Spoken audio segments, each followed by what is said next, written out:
Everybody's gotta die sometime, Red.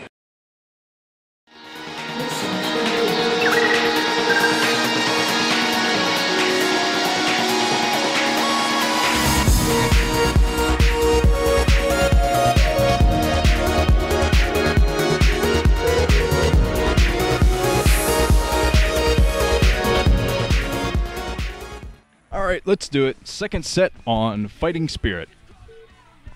Thought you were supposed to be failed, GG. What are you doing winning?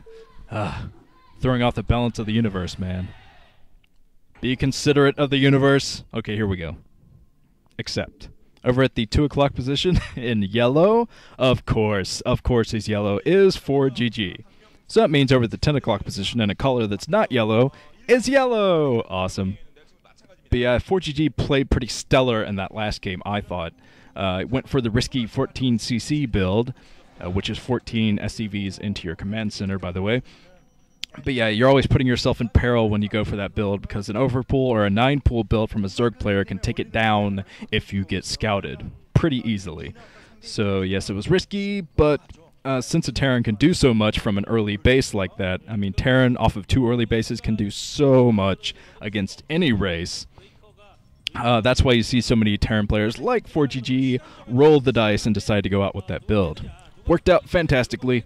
Very strong mechanics from ForGG in that first game. Might not be able to call him failed GG much longer, but luckily for YellOw in this game, he's scouting in the right direction. So if ForGG does go for 14cc, he's going to see it and be able to react accordingly with Zerglings if he goes out.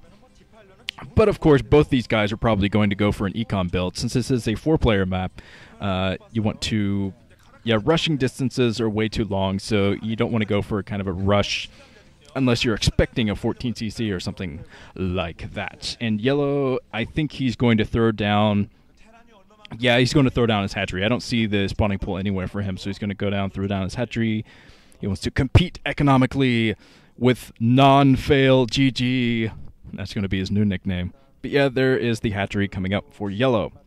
And the barracks coming up for ForGG is playing a little bit more safe in this game, not going straight into a 14cc, because he knows that YellOw is one of these old school type of players that's not afraid to 9-pool on a 4-player map. Okay, let's see what ForGG is going to do. He's coming down, he's going to spot the 12 hatch, and he's going to be able to know whether or not he wants to bunker rush or something like that. Probably not. Like I said, the distances are pretty far, and he didn't throw down his barracks before his supply depot, so most likely not going to see a rush of any kind. Okay, I wanted to point out that I've been getting a lot of great messages from Nukenites. I get messages all the time now, and it's almost too many to read, so that is just awesome, awesome. When I had kind of a little bout of depression one day, I decided to bail out of a commentary with Ranch, and I was feeling kind of down, and all kinds of people sent me messages about that. I mean, I just posted a little thing on the front of my channel, and everyone sent me messages trying to cheer me up, and that was just awesome. Yeah, I'm kind of like Howard Hughes. I mean, sometimes I just lock myself in a theater, watch movies, just sit there, grow a beard, yell at Alec Baldwin, and yes.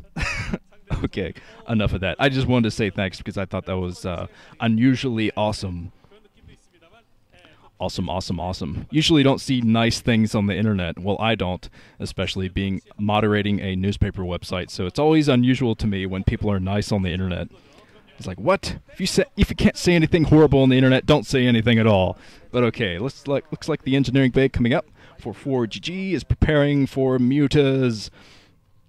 And I'm sure that the lair's not coming up just yet for YellOw. Looks like he wants to get out a few more Zerglings before he transitions into that. He threw down his 3rd hatchery before he morphed his lair. So this is a pretty standard type of counter that Jaedong kind of did against Flash in the finals, the MSL finals, where you go for your 3 hatcheries before you throw down the lair, and then you're able to get those mutas in there before the turrets come up. Although the timing on this is a little bit strange for YellOw because the ForGG decided to throw down his engineering bay before he threw down the academy.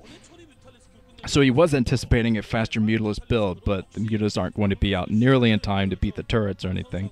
So the +1 will be researched, and the +1's going to help those Marines just rip right through the mutas.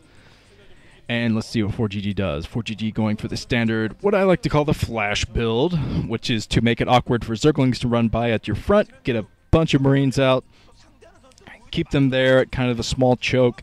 As you can tell with the positioning of the supply depot, YellOw doesn't have many options about where he wants to run his Zerglings. He'll be able to run Zerglings behind the minerals of the natural, basically. That's going to make it very awkward and give ForGG enough time to just run up there with his Marines and kill those pesky Zerglings. It's a very, very smart type of build that Flash kind of pioneered recently. I'm sure it's been done before, but Flash kind of made it popular again, and that's why you see Terran players doing so well. Okay, ForGG just hanging around, has his ComSat station, make it even more awkward for Zerglings to run by with that ComSat in the way. Couple of ComSats coming up. The Spire is morphing behind the natural expansion minerals. So hopefully ForGG scans soon and gets up some turrets. Wow, he's devoting to 5 barracks right out of the gate. Man, this could be kind of bad. He's being a little bit greedy, I think, throwing down these many barracks before he puts up his turrets. I think he should devote to more turrets at this point, but it looks like he wants to end it earlier than that. He's throwing down all kinds of barracks, so he's going to be pumping from all of those, get out a bunch of troops, and go for the game-ending push.